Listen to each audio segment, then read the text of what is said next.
오늘 양들의 라이프 스타일이라는 제목으로 주신 말씀 전하겠습니다. 오늘 우리가 읽은 말씀은 그냥 보기에는 간단하고 쉬운 말씀 같아 보이지만 사실 그렇지가 않습니다. 설교를 준비하기 위해 말씀을 묵상하면서 이 말씀은 이해하기가 너무 어려운 말씀이다라는 생각을 할 수밖에 없었습니다. 왜냐하면 오늘 우리가 읽은 말씀은 자칫 잘못하면 심판의 기준, 다시 말해서 구원의 기준이 마치 행위인 것처럼 보이기 때문입니다. 그래서 사실 행위로 구원을 받을 수 있다고 주장하는 사람들이 오늘 우리가 읽은 말씀을 강조하고는 합니다. 오늘 말씀을 통해 작고 소외된 자를 돌보고 보살피는 것으로 구원을 얻게 된다고 믿게 된다면 영접하는 자, 곧 그 이름을 믿는 자들에게는 하나님의 자녀가 되는 권세를 주셨으니 라는 요한복음 1장 12절의 말씀과 반대되는 모순이 생겨버립니다. 예수님께서도 분명히 요한복음 14장 6절에 내가 곧 길이요 진리요 생명이니 나로 말미암지 않고는 아버지께로 올 자가 없느니라 라고 구원은 다른 방법이 아닌 오직 예수 그리스도를 통해서 얻게 되는 것을 말씀하십니다. 그리고 사도 바울 역시 로마서 3장 24절을 통해서 그리스도 예수 안에는 속량으로 말미암아 하나님의 은혜로 값없이 의롭다 하심을 얻은 자 되었으니라 라고 예수 그리스도로 인하여 우리가 의롭다 함을 얻게 되었음을 주장합니다. 다시 말해서 구원의 기준을 사회적인 행위로 생각하게 된다면 예수님과 바울이 틀렸다고 먼저 이야기를 해야 됩니다.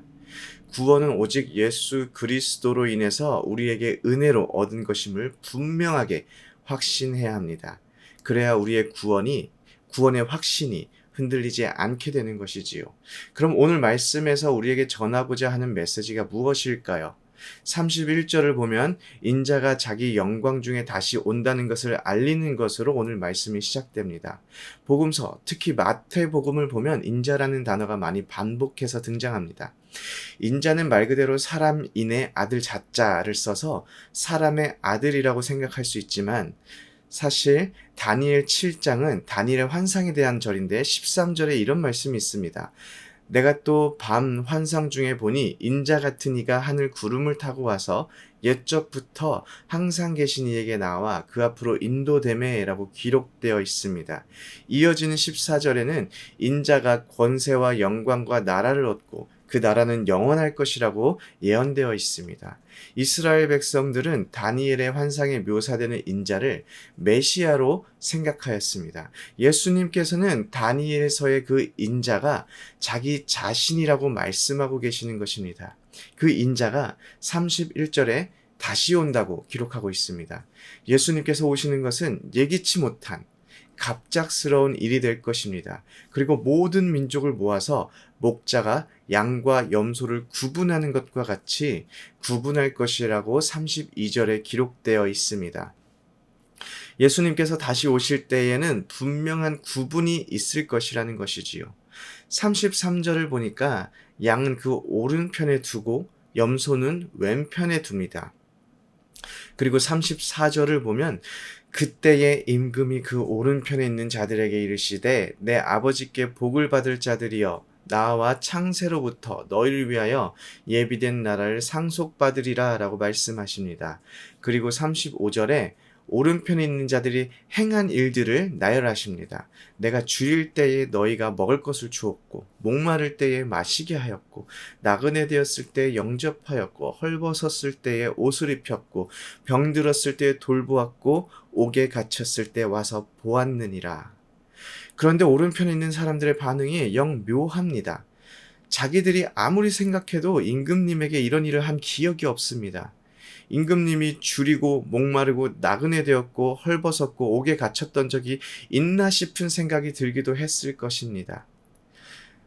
저 같으면 일단 네 하면서 칭찬을 받았으니까 어물쩍 넘어갈 것도 같은데 이 사람들은 언제 어느 때에 우리가 그런 일을 했는지 물어봅니다.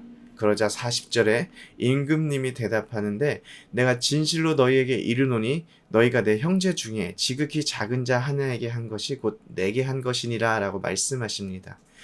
그리고 왼편에 있는 자들에게 말씀하시는데 그 구조가 오른편에 있었던 사람들에게 했던 것과 동일합니다.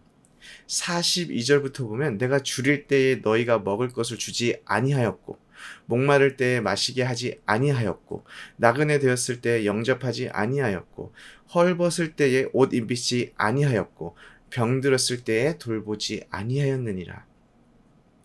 왼편에 있던 사람들도 이거는 금시초문이라는 반응입니다. 내가 언제 안 했냐라는 답변을 보인 것이지요.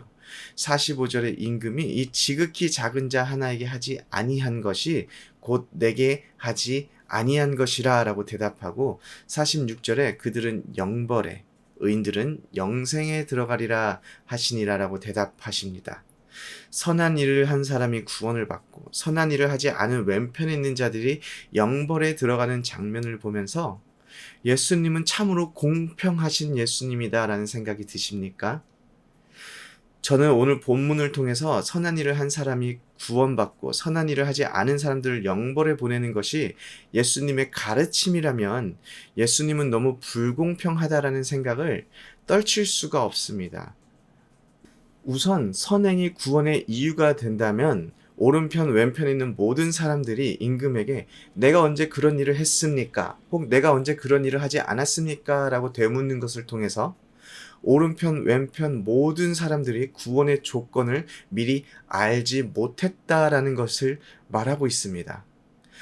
아이가 둘이 있는데 그 중에 한 명에게 사탕을 주고 멀리서 지켜보다가 사탕을 다른 친구와 나눠 먹으면 야, 너 잘했다. 내가 상 줄게 하고 상을 주고 다른 친구와 나눠 먹지 않으면 야, 너 혼자 먹었으니까 벌 받아 라고 한다면 참으로 불공평하고 황당한 상황이지요. 처음부터 나눠 먹어 라고 말을 하고 나서 나눠 먹으면 상을 주고 나눠 먹지 않으면 벌을 주는 것이 맞는 것 아닙니까? 우리의 선한 행위로 구원을 얻게 되는 것이 맞다면 우리는 길거리의 노숙자들을 어떻게 그냥 지나칠 수가 있겠습니까? 길에 있는 노숙자를 지나칠 때마다 천국과 지옥을 왔다 갔다 하게 되는 것입니다. 저는 어려운 일을 당한 사람들, 작고 연약한 사람들을 도울 필요가 없다고 말하는 것이 아닙니다. 그럼 오늘 말씀이 우리에게 말하고자 하는 바가 무엇일까요? 우선 임금이 사람들을 모아놓고 지극히 작은 자를 돌본 자들을 오른편에, 그렇지 않은 자들을 왼편에 나누지 않았습니다. 임금님, 즉 예수님은 양과 염소를 먼저 구분하였습니다. 그리고 나서 오른편과 왼편에 있는 사람들의 행위를 말씀하셨습니다. 에베소서 2장 8절 9절에 의하면 너희가 그 은혜를 인하여 믿음으로 말미암아 구원을 얻었나니 이것이 너희에게서 난 것이 아니요 하나님의 선물이라 행위에서 난 것이 아니니 이는 누구든지 자랑치 못하게 함이라 라고 기록되어 있습니다. 행위가 우리를 구원할 수가 없다라는 것이지요. 하지만 또 갈라디아서 2장 10절에 다만 우리에게 가난한 자들을 생각하는 것을 부탁하였으니 이것을 나도 본래 힘써 행하노라 라고 사도 바울이 말한 것처럼, 그리고 야고보가 야고보서 2장 14에서 26절에 행함이 없는 믿음에 대하여 죽었다고 믿음이 작용하지 않는 것을 책망한 것처럼 우리의 행위는 믿음을 보여주는 반응이며 증거가 됩니다. 배가 고프면 밥을 먹습니다. 근데 밥을 먹기 위해서 배가 고파지는 사람은 없습니다. 구원함을 입은 자들의 삶은 지극히 작은 자를 돌보는 삶이 되어야 합니다. 구원을 얻기 위해서 지극히 작은 자를 돌보는 것이 아니기 때문입니다. 믿음으로 말미암아 구원받은 자들이 당연히 행하는 일이 작은 자들을 돌보는 일이기 때문입니다.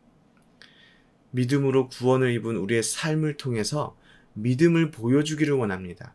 작은 자를 섬기고 어려운 자를 돌보고 섬기는 것을 통해서 우리의 믿음이 살아있음을 증명하는 모든 성도님들이 되시기를 소원합니다. 아멘.